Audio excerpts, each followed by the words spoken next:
Boa noite, sejam bem-vindos. Vamos dar início, então, à nossa aula de catecismo, o catecismo tradicional de São Pio X, esse catecismo de perguntas e respostas, que traz para nós uma forma assim, mais clara e definida a revelação, né? E na aula de hoje, nós vamos começar uma parte do catecismo que para nós eu considero uma das mais interessantes.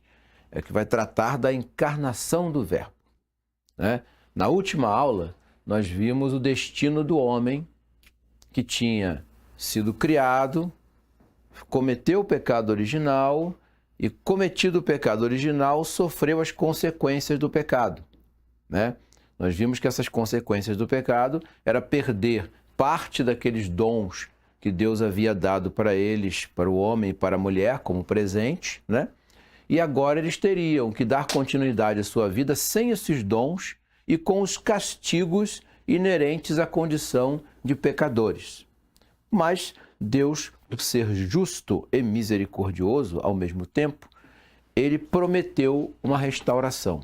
Ele prometeu um restaurador. Ele prometeu alguém que traria de volta a ordem estabelecida até então na alma humana. Mas a pergunta que de cara vai nascer é: quando que ele virá?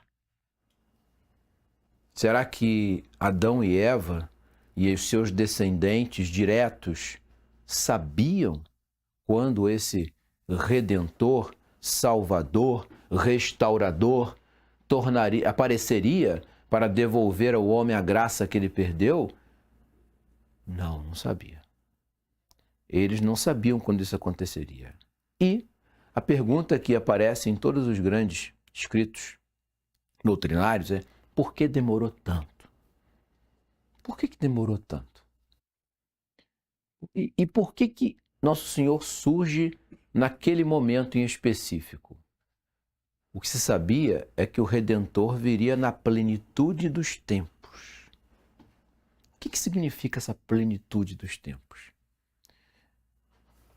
Uma das pistas dessa plenitude dos tempos era o momento aonde o ser humano tivesse passado por experiências tais no curso da história da humanidade que levariam ele a entender a dor e o amargor do pecado. Seria muito fácil se, anos depois do pecado original, o restaurador retornasse, não é? Aparecesse e estava resolvido o problema. Não. Houve uma longa caminhada histórica do homem que começou desde aquelas fases que a gente estuda lá no colégio, né? A pedra lascada, a pedra polida, a idade dos metais, que as pessoas às vezes fazem uma ideia de que esses seres humanos eles são meio animalescos. Não, eram os seres humanos. Só que eles tinham que enfrentar a natureza com a rudeza, com a dureza que o pecado impôs a eles. Então, para os primeiros homens e as primeiras mulheres, eles não tinham como ter uma aparência assim muito polida, porque eles tinham que matar a comida para comer, né? Eles tinham que se proteger do frio, eles tinham que se proteger da chuva, eles tinham que se proteger dos animais, eles tinham que se proteger de várias coisas e não era feito com facilidade. Então, foi uma longa caminhada até o homem descobrir o metal. Quando ele descobre o metal, ele começa a melhorar suas técnicas de guerra e de caça e de plantação e começa a fortificar a sua casa até chegar finalmente à idade do ferro, aonde o homem de fato passa a dominar a natureza com certa facilidade e aí vai surgir os grandes impérios. Então, nesses grandes impérios da Mesopotâmia, Egito, né, persas, eles vão desenvolver grandes civilizações porque dominaram aquilo a um custo pesadíssimo, né? Mas cadê o restaurador? Eles já estavam esquecendo do Deus original. E esse esquecimento gerou a adoração dos seres da natureza. Aí veio o politeísmo. Todo mundo adorava um Deus original, Criador. Mas com o passar dos séculos, esse Deus foi pouco a pouco sendo substituído por deuses associados aos seres da natureza e depois associados às características humanas. E o número de deuses vai se proliferar. E assim a humanidade vai caminhando, formando as civilizações, primeiro as do Oriente, depois no Ocidente. Os gregos vão desenvolvendo o pensamento, os romanos serão herdeiros disso, construirão um império, e aí, quando chega no período imperial de Roma, na chamada Pax Romana, no período onde o primeiro imperador, Otávio Augusto César, se faz imperador, depois de derrotar os triunviros romanos, Roma chega a um auge, não de paz total, mas de capacidade de organização e administração das províncias que praticamente abrangia todo o mundo conhecido. Não se conhecia a América ainda, nem a Oceania, mas aonde as águas do Mediterrâneo batessem, Roma estava lá, com a sua civilização. E curiosamente, senhores, há um fato na vida religiosa de Roma que me parece que é um sinal da hora de terminar com essas religiões antigas. Por que eu digo isso? Roma tinha duas religiões: a religião do Estado, politeísta, e a religião privada, a religião do lar, realizada pelo pater familias. Essa religião do lar, feita dentro da casa pela família, estava acabando. Ainda existia em alguns lugares no tempo do Império, mas já estava ficando para trás. A religião politeísta tinha engolido praticamente toda a religião de Roma. E os romanos tinham o hábito de colecionar deuses. Nenhum povo colecionava Deus. Os povos tinham seus deuses. Os romanos não, eles conquistavam um povo, pegavam os deuses daquele povo e botavam no panteão. E começavam a rezar para os deuses daquele povo para favorecer a Roma, ao invés de favorecer o povo deles. Chegou-se a juntar 3.000 deuses dentro do panteão romano. Há quem diga que foi até mais. Deuses orientais, deuses da Mesopotâmia, da Índia, da Gália,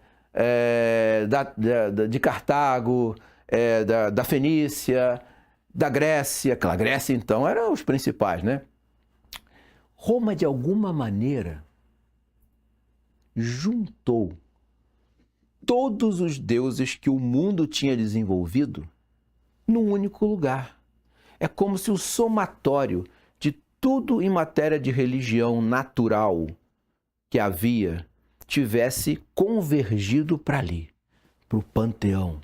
Todos os deuses da humanidade estavam representados ali. E é nesse momento, numa província romana, é que se dá o momento mais esperado da humanidade.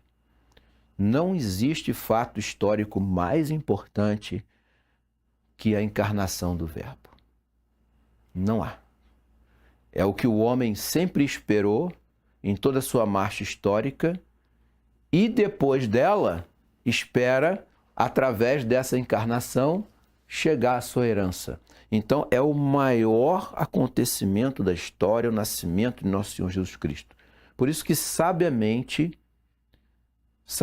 a Igreja refaz o calendário do mundo e marca aquele ano como o ano zero. Por quê? Aqui, o mundo começa novamente. Isso é impressionante. Mas, que plenitude é essa, então? Vamos ver também pelo lado romano. Roma tinha conseguido criar uma estrutura de ligação e administração para todas as partes do planeta. De Roma se chegava em qualquer lugar do mundo. Então, o que em Roma se estabelecesse, em breve estava estabelecido em toda parte. Tanto é que os deuses de todas as partes vieram para Roma e os romanos os cultuavam, né? Roma, de alguma maneira, tinha um espírito de convergência do mundo. Tudo vinha para Roma ou saía de Roma. Ah, mas tinha o Império Chinês. O Império Chinês, ele tinha relações comerciais com Roma, ainda que ele fosse separado no Oriente, né? Mas eles comercializavam com Roma, eles conheciam Roma. Nunca, talvez não tenham ido a Roma, mas sabiam da existência. Tudo, de alguma maneira, estava interligado com Roma. Então, é justamente ali, quando o mundo pela primeira vez converge numa civilização, que o Redentor nasce. E como nós vimos na última aula, o pecado foi cometido por um homem, atingiu uma dignidade infinita. Lembram disso? Um homem atingiu uma dignidade infinita. Quem tem que reparar o erro é quem cometeu, um homem. Mas o homem tem dignidade infinita? Não, tem dignidade finita. A dignidade do homem é limitada. O valor do homem tem valor cabível na sua natureza. Logo, essa conta tinha que ser paga por alguém que tinha valor infinito. Como é que vai ser isso?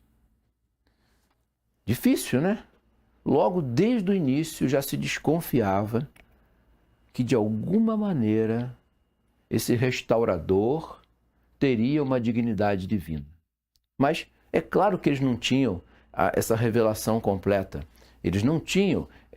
Se nós buscarmos nas Sagradas Escrituras, nós vamos ver pistas disso, lampejos disso. Mas quando se dá de fato a encarnação, acontece esse mistério magnífico que é a união hipostática. Essa união hipostática é justamente a união em uma pessoa de duas naturezas. Nós temos uma natureza, né? Natureza humana, corpo e alma. Esse Redentor que nasceria, ele, por justiça divina, teria que possuir duas naturezas. Uma natureza humana e uma natureza divina. Mas como seria isso?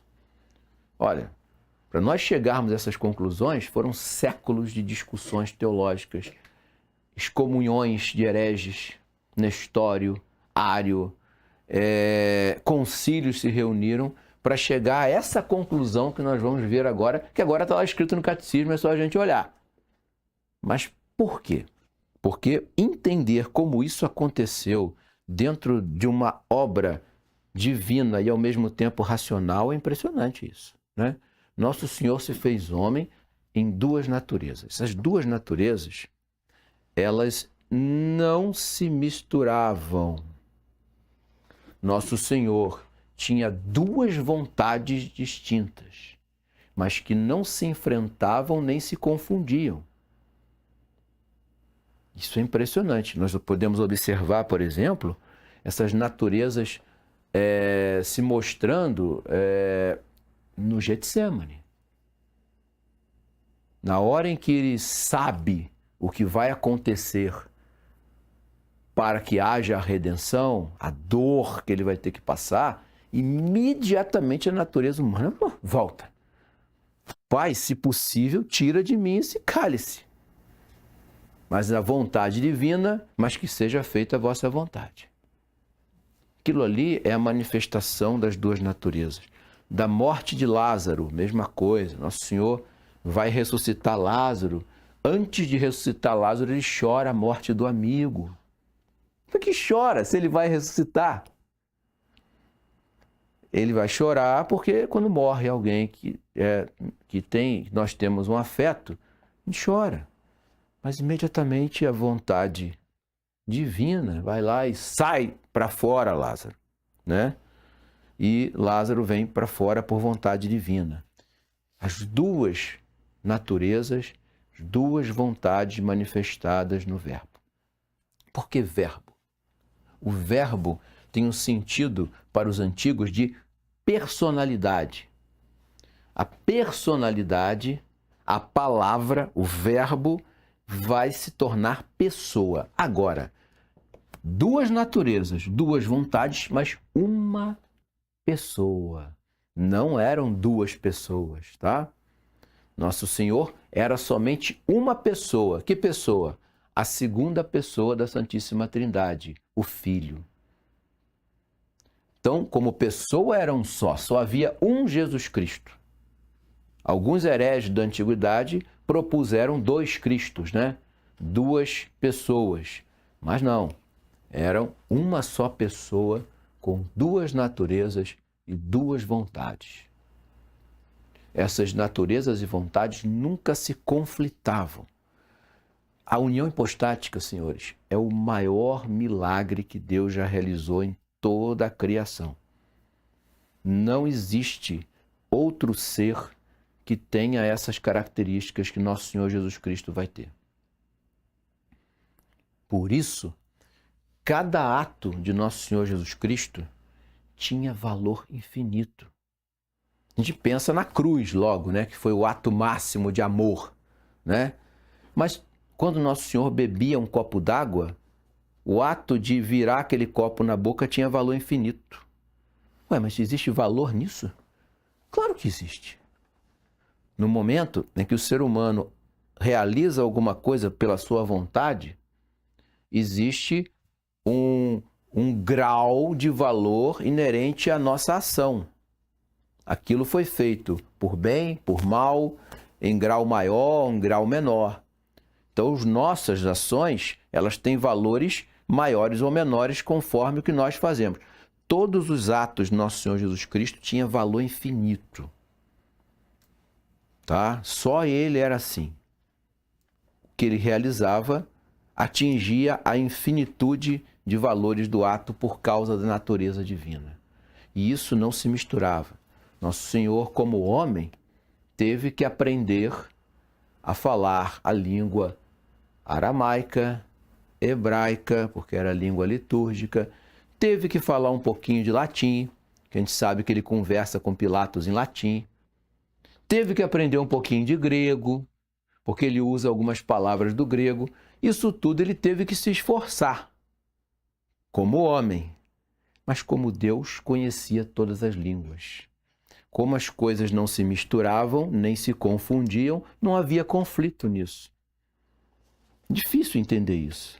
Mas a união hipostática realizava exatamente essa unidade. Senhores, o fato da vinda de Nosso Senhor, Filho de Deus, a segunda pessoa da Trindade, ter recebido a humanidade, apesar dele ter todas essas características, essa é mais assustadora. A alma de Nosso Senhor é criada. O corpo é gerado pela Virgem Maria, através do Espírito Santo, mas a alma dele é criada por Deus. Porque a alma é parte da natureza humana. E a nossa alma é Deus que cria. É assustador, né? Ele tinha uma alma criada, um corpo gerado, uma alma criada, no entanto, tinha natureza humana infinita e era o próprio Deus. A alma de Nosso Senhor foi criada por Deus, naquele momento, no tempo. Porque a natureza humana é sempre composta de corpo e alma, e nós somos criaturas. Se ele é verdadeiro homem, ele tinha que ter a alma criada por Deus. Diga. Mas você, em uma das aulas, tinha comentado que lá em Gênesis, no momento da criação de tudo, Deus criou tudo ali e pronto, acabou. Não tem nada Sim. criar depois. Isso analisando a pessoa de Deus. Né? Em Deus, tudo já aconteceu. Eu falei isso em outras aulas. Foi um estalar de dedos. Né? Nem foi isso, porque é só uma maneira humana de falar. Em Deus, tudo aconteceu. Deus está fora do tempo. Mas nessa criação que ele fez, aí tem o tempo. E por isso que ele cria a alma de Nosso Senhor no tempo. Nesse tempo. Nesse tempo. Qual é o tempo? No tempo lá do imperador Augusto. Otávio Augusto César. Aí houve um tempo. Tanto que no Evangelho de São Mateus, ele já começa com a cronologia. Entendi. Lembra disso? Entendi. No tempo do rei tal, o tetrarca da Galileia, fulano de tal, Augusto, Otávio Augusto, ele vai dizendo toda a cronologia para dizer, foi nesse tempo que Nosso Senhor nasceu. A alma dele foi criada. O corpo gerado na Virgem Maria pelo Espírito Santo. E possuía duas naturezas, uma humana, uma divina, com duas vontades, uma vontade humana e uma vontade divina. Isso significa que Nosso Senhor não tinha as misérias que o homem teve depois do pecado original, mas passava as agruras que a natureza humana passava. Ele sentia fome, ele sentia sono, ele ficava cansado. Só que as paixões dele eram perfeitamente controladas. Não tinha o nosso problema. As paixões dele eram perfeitas, né? Aquilo ali era impecável. Por que era impecável? Porque era o próprio Deus. Então a natureza humana dele era perfeita. Ele tinha o perfeito domínio sobre as paixões. Aí alguém diz assim, mas ele não se irritou com os vendilhões do templo? Ele não se irritou, ele se irou. E a ira santa é a indignação perante algo absurdo. No ato que Nosso Senhor derruba aquelas tendas e expulsa aqueles homens, é um ato de amor perfeito ao homem. Não houve o pecado da ira no momento em que ele derruba aquelas casas, aquelas tendas de vendedores dentro do templo. Tudo nele era perfeito, engendrado, perfeitamente humano, né? Todo mundo aqui assistiu algum dia na vida algum filme sobre a vida de Nosso Senhor, né? Nunca nenhum diretor chegou tão perto do que foi Nosso Senhor na vida. O que chegou mais perto foi o Mel Gibson. A gente tem que dar essa carta para ele, né? Realmente, aquela vida de Nosso Senhor ali que ele transmite no filme, realmente Nosso Senhor deveria ser muito próximo daquilo, perfeitamente humano. Mas se vocês pegarem, por exemplo, um filme do Zeffirelli, que também é muito bom, chamado Jesus de Nazaré, Nosso Senhor tem um comportamento ali muito angelical demais. Não, ele era perfeitamente humano.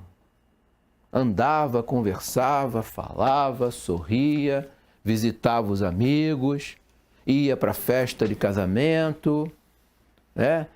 Viajava para outras cidades, descansava, dormia, era perfeitamente humano. Não havia nada nele que facilitasse a vida humana em relação aos outros homens. Por isso que é a perfeição das duas naturezas e das duas vontades, tá? O que havia de Nosso Senhor, que realmente deveria chamar a atenção, era a sua majestade. O porte que ele deveria ter diante das coisas que aconteciam no mundo devia ser impressionante, né? Mas isso só quem conviveu com ele pôde perceber esse tipo de situação. Então, a encarnação do Verbo se dá e Nosso Senhor, então, vem realizar aquilo que toda a humanidade esperava, que é a redenção humana, tá? O homem já vivia há muitos séculos, muitos milênios, esperando essa restauração. E ela finalmente aconteceu no tempo. A união hipostática, senhores, ela é curiosa, porque todos nós aqui vivemos um drama, para alguns, de conviver com o protestantismo no Brasil. E, superficialmente, as pessoas pensam que o que separa os católicos dos protestantes são essas questiúnculas, tipo imagem, celibato. Não, isso aí é tudo casca de ovo. O que de fato torna os protestantes, faz os católicos e protestantes muitas vezes não estarem falando da mesma coisa, é isso aqui, ó. Isso aqui é a ferida mais profunda do protestantismo, porque o protestante fala que Jesus Cristo é Deus. Ah, é Deus? É Deus. É Deus?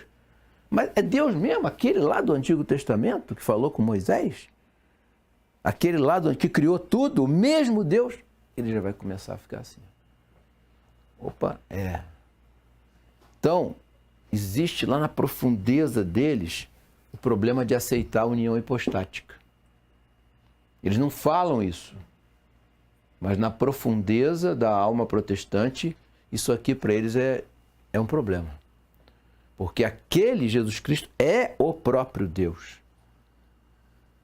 Mas por causa dessas duas naturezas, que ora uma, ora é outra, e as duas ao mesmo tempo, e o problema do livre exame das Sagradas Escrituras, passa a impressão de que Nosso Senhor era um homem muito santo, talvez o mais santo de todos, mas não era o próprio Deus. Isso pega um pouquinho. Mas não são todas as denominações Não, protestantes, não. todas não. Luteranos e presbiterianos. Agora, se for Testemunho de Jeová, realmente aceita. Não, mas essa profundeza do problema, eu digo quando chega. Pois é, mas, por exemplo, tem um teólogo protestante chamado Karl Barth. Pois é, ele chega a essa conclusão. É isso que nos divide dos católicos, de que existe um problema para a aceitação disso aqui, da união hipostática por parte dos protestantes. Professor, tem essa dificuldade da figura de Jesus sendo Deus, a figura divina, Sim. mas também a figura humana. É complicado, mas, por exemplo, mesmo os luteranos, eles não aceitam completamente a pessoa humana de Jesus e por isso rejeitam a igreja. Também, sim, entendi. Entendi. Tem essa parte também da questão da teologia do corpo de Cristo, né? Daquilo que se estabelece como igreja. Também tem isso. Mas essa união hipostática, o Karl Barth, apesar de ser teólogo, ele é um teólogo sério. Ele pretende estabelecer o que é protestantismo, o que é catolicismo. E ele começa a derrubar todas essas diferenças. Olha, a imagem, não é bem isso, porque algumas denominações protestantes usam imagens. Algumas denominações protestantes têm até uma certa vida consagrada, como os religiosos. Algumas denominações protestantes têm até um certo sentido de igreja, de estrutura, de hierarquia. Agora, mas isso aí, de alguma maneira, se encontra com o catolicismo. Mas então, por que houve efetivamente a separação? Né? O que bate lá no fundo da alma do católico? Para ele, era a união hipostática. Tá? Mas é algo muito profundo. Porque quando a gente estuda a união hipostática, a gente pode desenvolver, por exemplo, as vontades nas operações humanas. Quando a gente vai tratar das operações humanas, a coisa vai ficar mais profunda e mais complexa.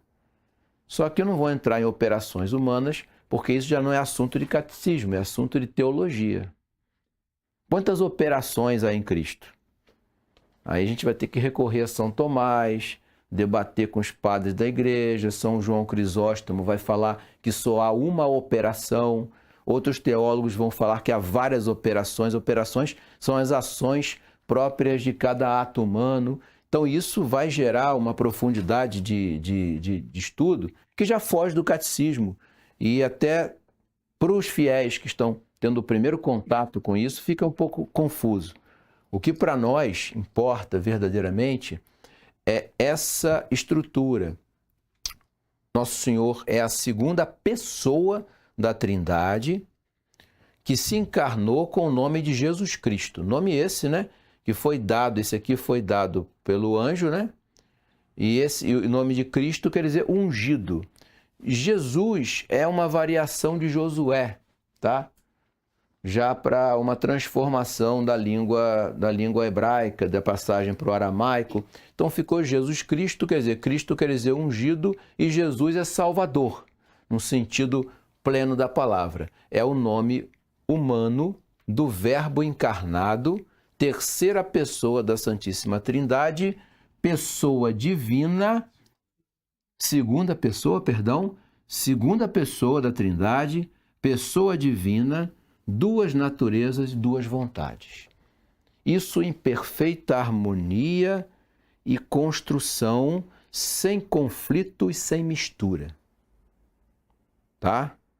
Essa é a figura do Redentor que nasceu na província da Judéia, né? Província romana, que incorporou Roma no tempo da República, tá? Foi no tempo de Pompeu.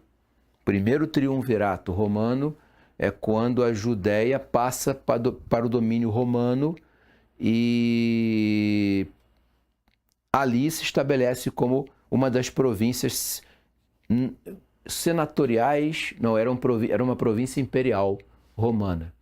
Então, Roma, então, dentro desse contexto, nasce o Redentor, né?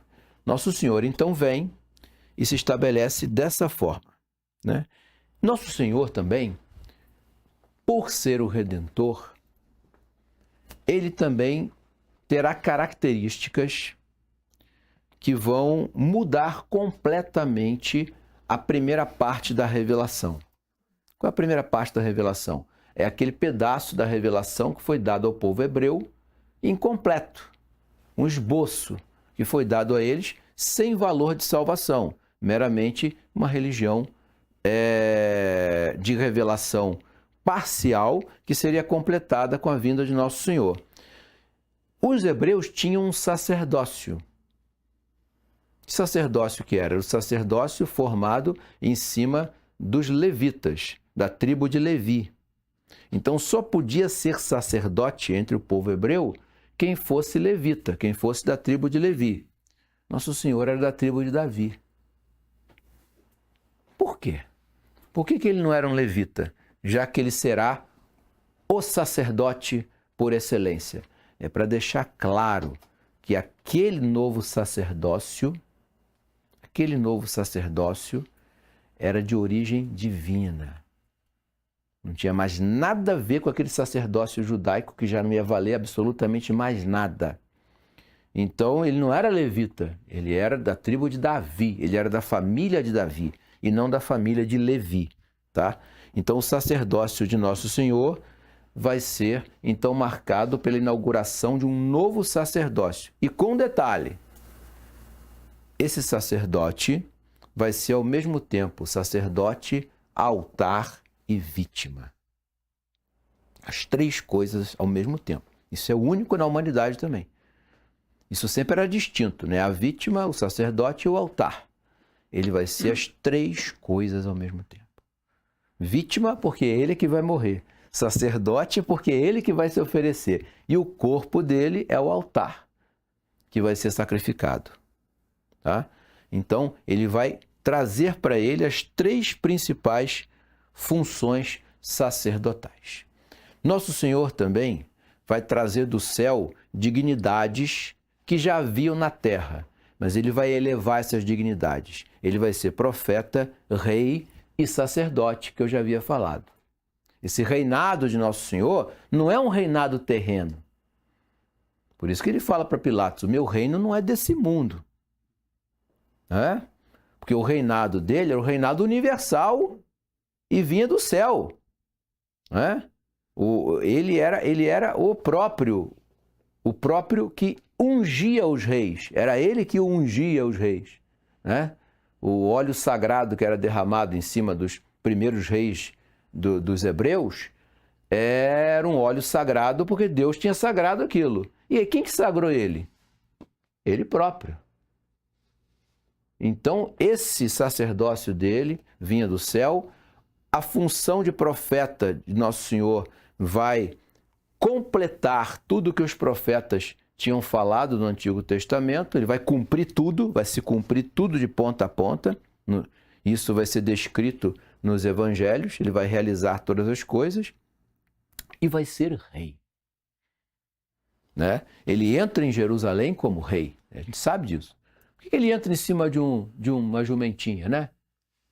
Porque os reis, antigamente, quando voltavam para os seus domínios, eles voltavam montados nessas jumentinhas. Era um hábito dos reis. E aquela procissão de ramos, que hoje a gente reproduz, era uma maneira de juncar a passagem do rei para o séquito atravessar melhor. quando ele aceita participar daquela cerimônia, ele está usando da sua própria dignidade de rei, né? Então o reinado dele não era mais um reinado meramente humano, era um reinado que vinha do alto. E a autoridade dele era tamanha que abarcava inclusive a autoridade romana. O que ele fala para Pilatos? Nenhum poder terias sobre mim se não fosse dado do alto. Ou seja, ele deu aquele poder, em última análise, a Pilatos. Então, ele veio para realizar todas essas coisas. Mas, senhores, o principal ato que Nosso Senhor veio realizar aqui na Terra não foi inaugurar um novo reinado, isso ele inaugurou. Ele não veio inaugurar um novo reino e ele inaugurou. Nós vamos ver que reino é esse. Ele veio morrer. O principal ato de Nosso Senhor aqui na Terra era morrer. O que movia o coração de Nosso Senhor era o amor pelos homens. E o ato dele era entregar, o que ele mais desejava era entregar a vida para redimir a humanidade. Ele veio para morrer. Porque ressuscitar, ele iria ressuscitar. Era o próprio Deus. Existe alguma dificuldade em Deus ressuscitar? Não. Ele veio morrer. É isso que é mais impressionante. Ele veio para padecer. Ele veio para sofrer por amor à criatura. É por isso que a cruz, para nós, é um instrumento de glória. Porque ele vem para morrer. Quando ele anuncia para São Pedro que ele seria preso, julgado, açoitado, torturado e morto, né? O que São Pedro fala para ele? Vamos embora, vamos sair daqui. Não, que sair. Ele vai de retro Satanás. Ele fala isso para São Pedro, né? Porque eu vim aqui para isso. Eu estou aqui para isso. Eu estou aqui para morrer pelos homens e pagar essa dívida que foi contraída pelos homens, né? Esse amor, né, que era perfeito em Nosso Senhor, vai se manifestar nesse momento da sua encarnação. Por causa dessa encarnação, os méritos de Nosso Senhor vão se estender para aqueles que participam da redenção. E aí entra a figura de Nossa Senhora. Todas as prerrogativas da Virgem Maria, a Imaculada Conceição, são pelos méritos de Cristo, porque o pecado original era passado para os homens através do nascimento. Quem nascesse de uma mulher herdava o pecado. Nossa Senhora tinha que ser preservada disso, porque senão ela passaria o pecado original para Nosso Senhor. Então, quando Deus cria a alma de Nossa Senhora, como criou a alma de Nosso Senhor, quando ela cria a alma de Nossa Senhora, ele tira a mancha do pecado dela. Você não participará da herança de Adão e Eva. Por quê? Pelos méritos daquele que viria ao mundo através dela. Perfeita, perfeita, perfeita, perfeita. Perfeito. Por isso que tudo se cumpre. E é impressionante, porque se nós olharmos como foi a anunciação, qual o sentido daquilo? Por que Nossa Senhora se espanta com uma saudação? Sabe por quê? O mundo de hoje é muito diferente daquele mundo. O mundo de hoje, qualquer um cumprimenta qualquer um, né? Chega lá, como é que vai? Tudo bem? Na antiguidade, não. Na antiguidade, se eu só poderia, para cumprimentar alguém, esse alguém teria que ter uma dignidade maior do que eu. Então vamos supor, estamos lá na Judéia, chegou lá o sumo sacerdote do templo. Quando o sumo sacerdote se aproximava, ele não falava comigo, era eu que o saudava. Sei lá, excelência, né? Saúde, excelência, paz, excelência. E aí ele devolvia a você com um gesto, né? É parecido com com aquele cumprimento dos árabes, né? O salam aleikum, né? Salam aleikum, alaikum salam, né? Ele devolve. Você dá a saudação, ele te devolve. Só que ali é uma coisa do dia a dia, né? Mas exatamente. É isso. Na antiguidade, a coisa era séria. Quando aquele jovem entra na casa de Nossa Senhora e faz uma saudação daquela ave cheia de graça, ela toma um susto. Porque, peraí, como? Você está me saudando por quê? Porque ela era infinitamente maior do que ele. Tá? O anjo jamais saudaria ninguém. Você já viu algum anjo saudando alguém? Não pode. A natureza dele era muito maior do que a nossa. Ele não vai saudar. Nós é que temos que saudar o anjo, né? Só que aquele anjo vai saudar ela. Ele estava abaixo dela. É por isso que ele vai fazer a saudação. E é por isso que ela se espanta. Né? Por que uma saudação dessa? Né? Como assim? Por quê? Porque ele estava abaixo dela. Esse é que é o significado. Tá? O anjo já sabia tudo, né? E quando ele faz a anunciação, ele vem pedir uma permissão. Aquilo ali é mais assustador ainda. Ele vai pedir uma permissão. E se ela negasse? Poderia negar? Claro que poderia. O ser humano tem vontade livre. Ela poderia dizer, não, esse encargo é muito para mim. Não, ela aceita.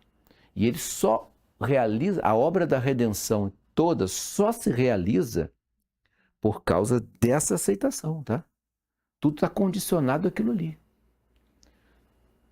Quando ele diz que ela é cheia de graça, significa que todas as graças que a humanidade vai receber até o fim dos tempos vai passar por ela.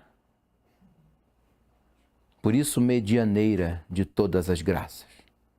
Quando a gente observa essas coisas, todas essas invocações da Virgem fazem sentido. Porque nosso Senhor é o autor da graça, não é? Não é Ele que criou a graça? Se Ele que criou a graça, Ele possui toda a graça. E a graça vai passar por ela, vai vir aos homens através dela.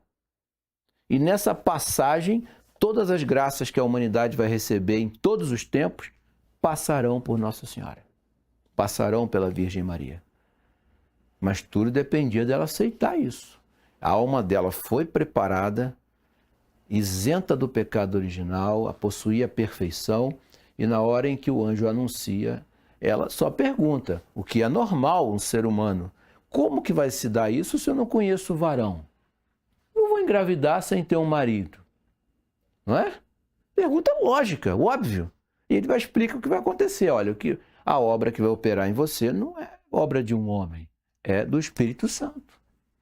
E na mesma hora a alma dela percebe que era o momento e aceita. Aquilo é impressionante. Na hora que ela aceita, pronto, começa a salvação dos homens. A salvação dos homens começa com Nossa Senhora. Essa aceitação dela foi o início de tudo. Aí as graças, todas as graças que existem no ser de Deus, passa pela Virgem Maria. Se não passasse por ela, não chegaria para ninguém. Mas chegou através dela. Mas por que isso? Aí eu brinco sempre. Quando vocês chegarem no céu, você pergunta a Deus. Por que Deus quis fazer isso? Por que Ele não deu direto Nosso Senhor para todos? Ele quis fazer isso. Porque não caiu do céu, Nossa Senhora. Exatamente. Por que não veio direto do céu? Não, Ele quis passar por ela. E o corpo de Nosso Senhor vai ser todo formado pela Virgem Maria e a alma criada por Deus. E Nossa Senhora vai ter suas 3 funções, o único ser na Terra que tem essas 3 funções: filha de Deus, mãe de Deus e esposa de Deus.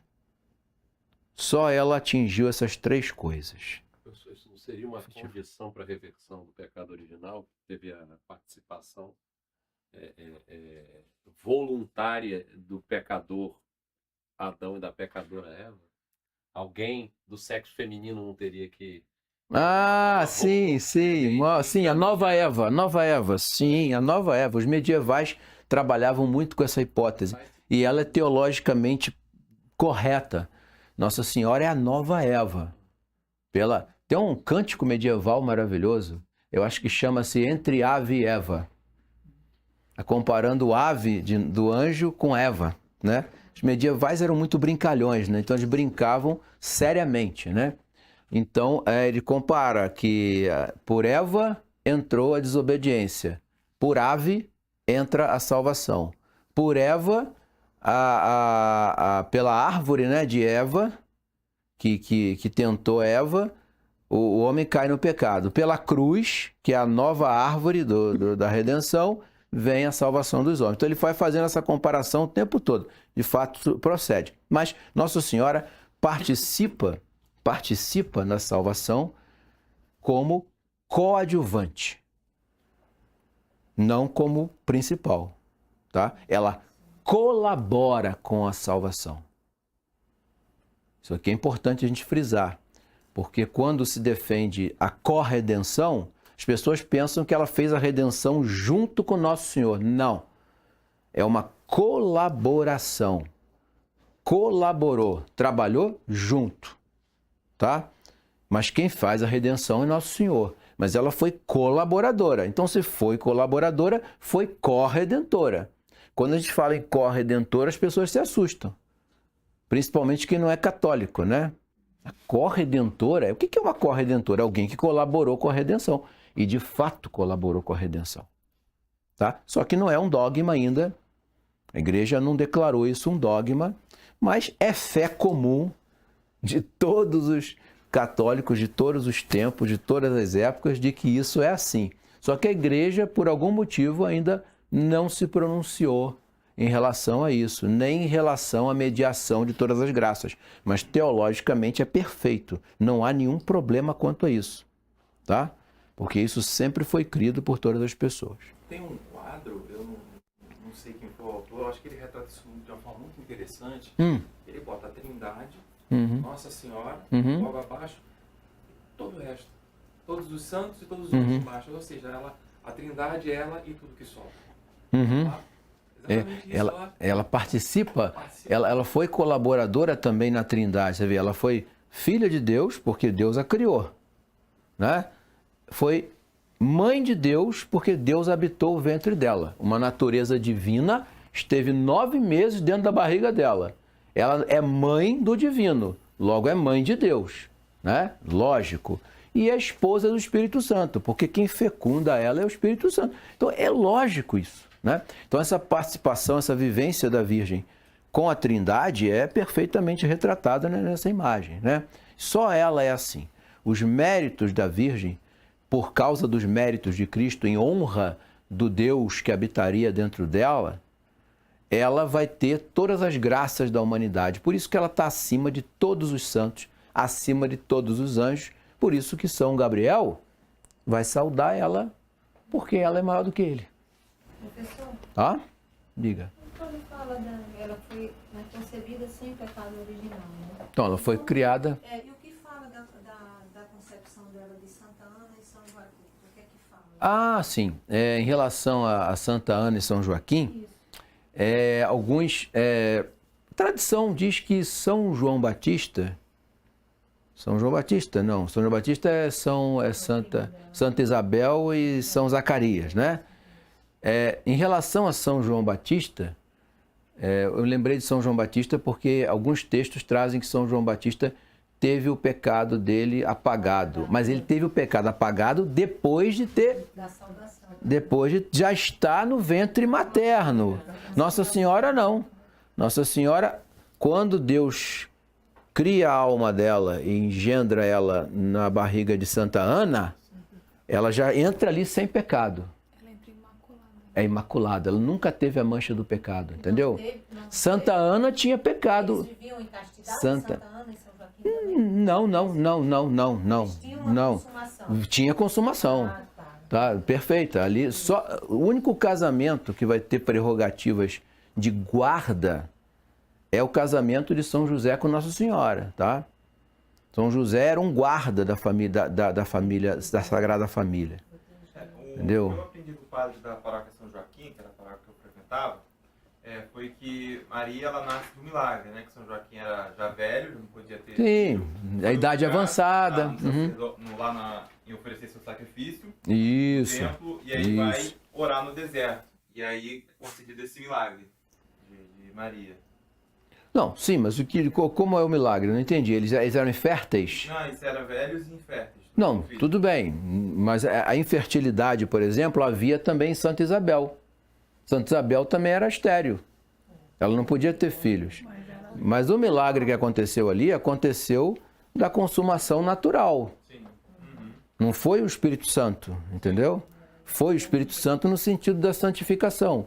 Mas o que gerou em Santa Isabel e Santa Ana foi a consumação do casamento. Só que pela idade que eles tinham foi um milagre. Pela infertilidade de Santa Isabel também foi um milagre. Mas aconteceu de forma natural. Só que São João Batista teve o pecado original, ele foi concebido com o pecado original, São João Batista.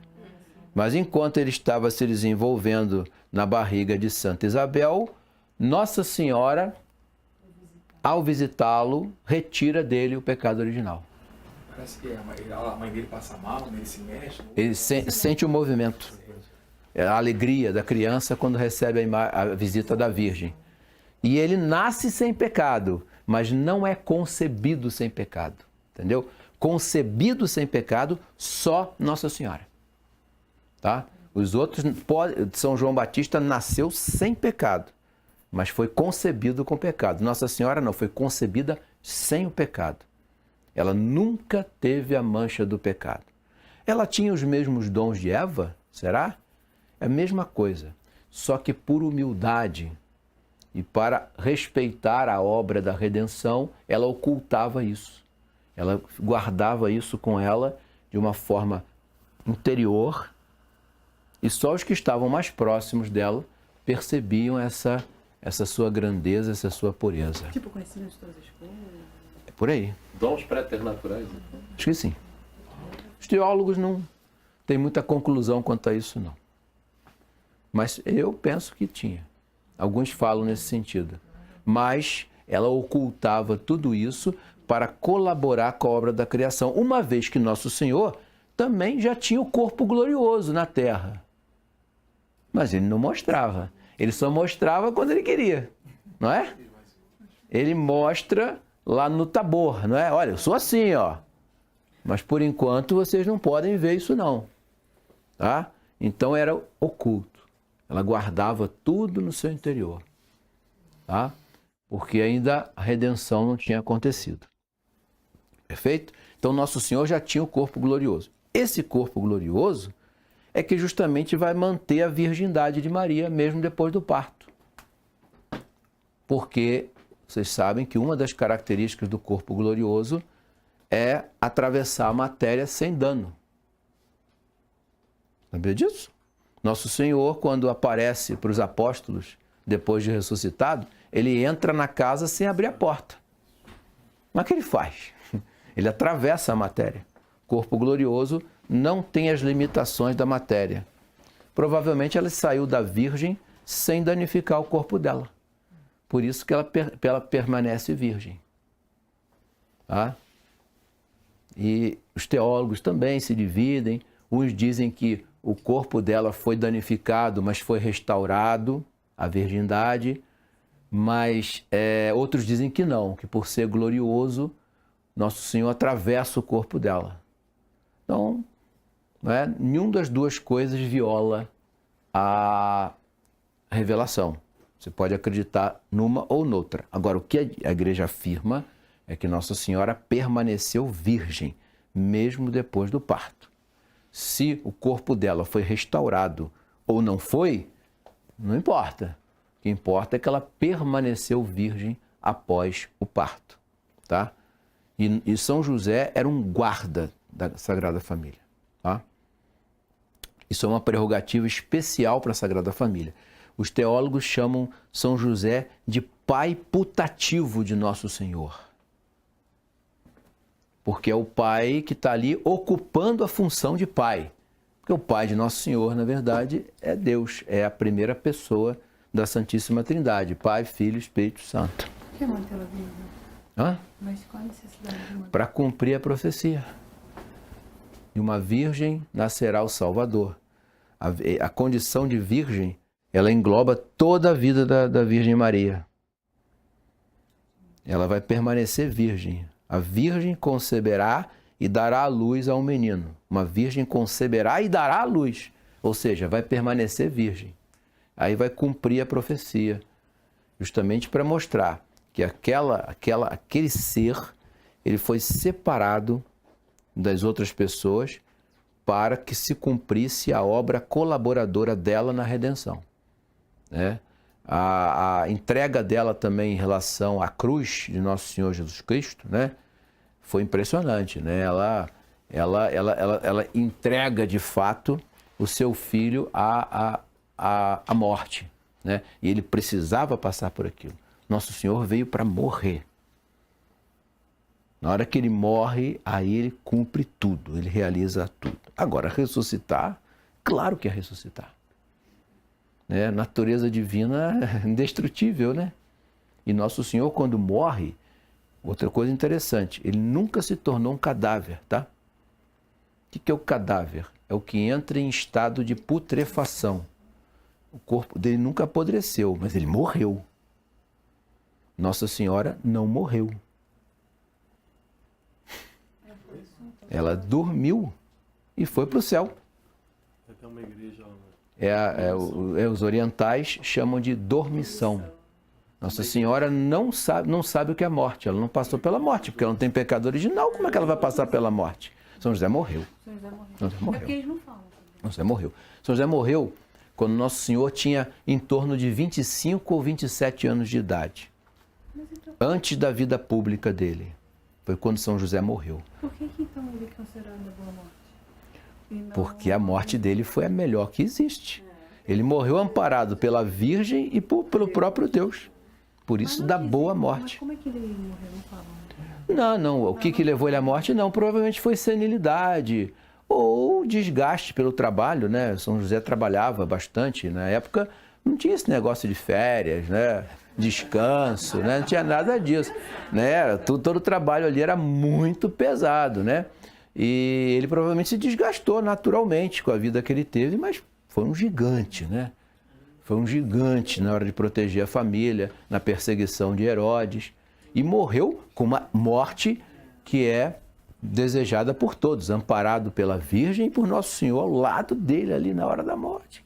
Que consolação! Só que ele não foi para o céu, né? Porque o céu não estava aberto. Ele teve que esperar um pouquinho. Não é verdade? Não é? Te fala assim, a pessoa se assusta, né? São José não foi para o céu? Mas não foi naquele momento, né? Mas na hora em que Nosso Senhor abre o inferno dos justos, os ad ínferos, né? Ele abre aquele reino dos justos, aí vai sair todo mundo dali. São José, Abraão, Isaac, Jacó e os justos também dos outros povos, porque os povos que não conheceram a revelação, eles não podem ser cobrados por isso. Então, quem viveu segundo a ordem da lei natural, entrou no limbo dos justos também. Para a gente encerrar, eu só queria ressaltar o seguinte, esse reino, Nosso Senhor era rei, né? Se o meu reino fosse desse mundo, os meus súditos viriam me defender e tal. Mas em alguns momentos da vida dele, ele vai dizer, olha, o reino de Deus está no meio de vós. Que reino é esse, gente? Vocês não chutariam dizer? A igreja católica, apostólica. É o reino de Cristo na terra. É a esposa, a rainha, né? A esposa, o reino fundado na cruz, né? A igreja é fundada na cruz. Pentecoste é a crisma, né? A igreja é fundada na cruz, né? Tem uns teólogos que falam, a igreja é fundada em Pentecoste. Não, Pentecoste a igreja começa a pregar, mas ela foi fundada na cruz. A igreja naquele momento era 3 indivíduos ali, 4. Não era mais do que isso não, tá? Está ali na cruz, fundada ali. Então esse reino que Jesus Cristo funda é a igreja. Tá? Então é por isso que o reino está no meio de nós. Esse reino é a extensão do reino do céu. A igreja militante, padecente e triunfante. É uma igreja só, mas dividida em três partes. Então é uma continuidade, tá? Estão unidas. E por mais que a igreja da terra tenha lá os seus problemas de crises e problemas de quedas e perseguições e contradições, ela está ligada à igreja padecente e à igreja triunfante, é o mesmo reino. Tá? Então, o reino de Jesus Cristo na terra é a igreja católica. Tá? Isso aí é pouco falado, é pouco difundido, por motivos que não cabem agora a gente levantar, mas esse é o reino de Cristo na terra, a igreja. Tá bom? Por hoje, tá bom? Vamos encerrar. Em nome do Pai, do Filho e do Espírito Santo. Amém. E até a próxima aula. Muito obrigado, senhores.